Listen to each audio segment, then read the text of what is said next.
Last year, the Google Play Store and the Apple App Store did a combined 120 billion US dollars in revenue. I've been coding 10 plus years now. I've probably seen hundreds of apps and web apps. The biggest thing that I see killing products, and this is not just tech products, it's not being able to cash in on your market. Cashing in can definitely sound kind of dirty, especially for apps, because they want to focus on the value that they provide and growth. Apps are hard to get into users' hands in the first place, and anything that may mess with the retention or a paywall, I understand why people want to avoid. But we moved a lot since then. Things have gotten a lot smarter, and you don't just have to have this binary buy or don't buy that alienates a lot of users. There are methods where you can integrate the both, so you can build and grow a user base at the same time as monetizing. I'm going to show you how. The 3 methods that I have seen dominating the top grossing apps. Number 1, extended functionality. It's free to play, but you pay if you want an extended feature. You don't have a paywall stopping people using something. They can use the service, and then if they like it, there is an option to get more out of the service, but they pay for it. And this is great because as you're building up free users and they see the product, they test it and it works, they 100% have trust in you because they've already got evidence that your app works. The sale is a lot easier. People that join the app and immediately need the more advanced features, they can use it, great. But people that are on the fence and don't know if they can trust or don't even know if the advanced features are going to benefit them, they can try the free version and then make the decision afterwards. You'd be surprised how many people convert on this approach purely because they have time to mull it over and they actually get fed the value that reinforces their decisions. You can do this in a lot of ways, but one of the common ways is you either have a normal process whereby people can do 90% of things, but that last 10% is what you charge for. And that last 10% is either getting value from the app to somewhere else or to be able to do the process multiple times. Tinder is a great example of this, and it's also one of the biggest grossing apps last year. The normal tier, it's free, anyone can use it, and that's great. And there's a lot of things you can do on the app. However, if you want to super like someone or you want to extend your search radius, you have to pay a little bit extra.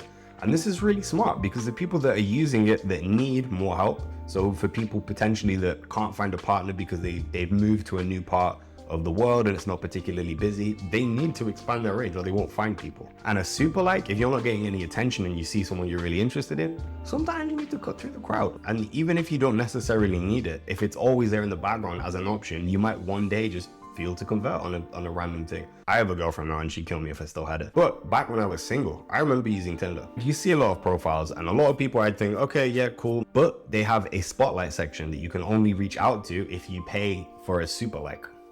I'm going to be honest, guys, every now and then I would see someone and I thought, wow, I am willing to pay £1.50 to get your attention.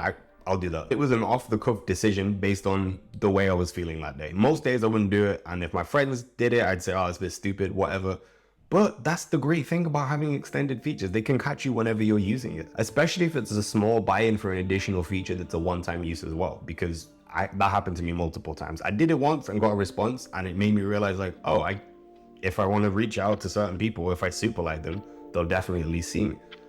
If you get results, it makes you want to keep doing it and you're happy with paying for it. It might sound like a waste to have a lot of users on your app that aren't actually paying for anything, and I do understand that. But what you're paying to host the users, you can consider as a marketing budget, which sounds a little silly, but the more users you have, the more your app will grow purely by word of mouth. They're actually marketing for you. Once you have data on these users as well, you can always upsell in different ways. You don't necessarily have to try and sell them on your core features. If you've noticed a certain demographic is emerging from all your free users, you can upsell them with different features or something different down the line. They're not free forever. You can still use their information. So the cool thing about this approach really is you do get to focus on the value and the growth of the product, and you also have an option to monetize. So from the jump, you can make money, and you don't have to compromise the value people get or the growth. An example of something I wouldn't do, which is a similar principle, is when an app basically lets you do 95% of what you need, and that last 5% that they charge for is what all the value is, and it makes the 95% basically irrelevant. I have a lot of people coming to me wanting help on CVs, and I do a lot of adjustments,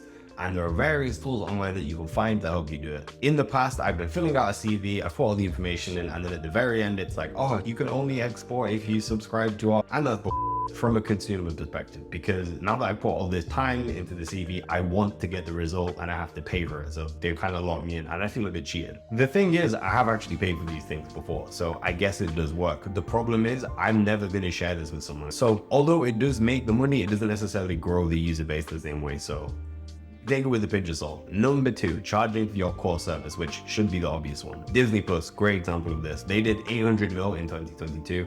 You can download the app, everything's good. However, you can't use it unless you have a subscription, which basically means the app's useless unless you pay. The key to being able to sell something off the bat is having trust. Obviously for Disney, they're a super reputable brand, what's not to trust? But if you don't have a brand and you don't have some sort of free version where people can trial beforehand to verify the quality of the product, how do you build trust? Similar to the last point, I think the key is to treat your app like an extended feature, even though it itself is a whole product. Let's say you have a community of people online that are looking for jobs and you help them with that. And you grow this on Discord. There's a community where people are interacting. You help people with their CVs, you give them interview feedback. Then you drop an app which helps them get the latest updates on the hot new jobs.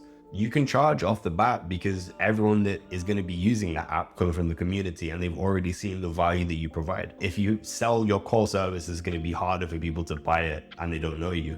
But you don't try and get people onto the app. You try and get people into the community, and then people in the community convert to the app. It's a funnel. It's all funnels. Anything to do with money and sales. And then finally, the most useful but the most difficult to implement, charging per value the customer receives. This is a difficult one to get down and quite nuanced. There's a lot of different ways of doing it. But the idea is you tie whatever the customer pays to directly the value they receive. And the benefit of this really is you completely minimize the risk. If a user is not sure if they really want to use the app or not, if they don't get the result, then they don't have to pay. So it's a risk-free way to try. Let's say there is an app for content creators and you can put your YouTube video on the app and it will upload it for you. Then let's say they have a feature which is boost your video. And if you do it, it gets you way more attention on your video, but they only charge you per 1,000 views. I would 100% do that. It's just like, there's no risk. If the video doesn't go anywhere, okay, cool, I haven't lost anything. And if I do get results, great, because I wanted the results more than the money anyway. And this also makes the pricing really fair. Now, it might be way overpriced for what you're getting back and like a ripoff,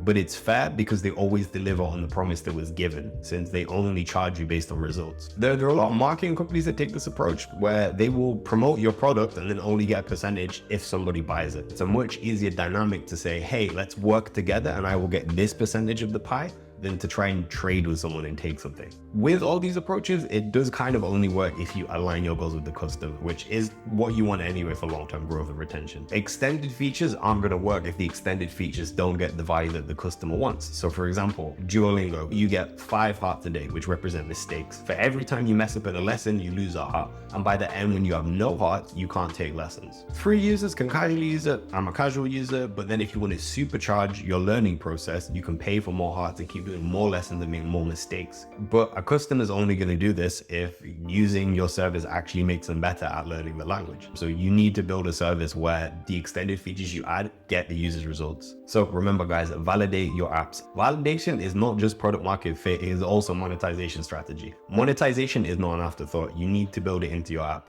Apps are an investment, they are not an experiment. Do not run blind. Like and subscribe.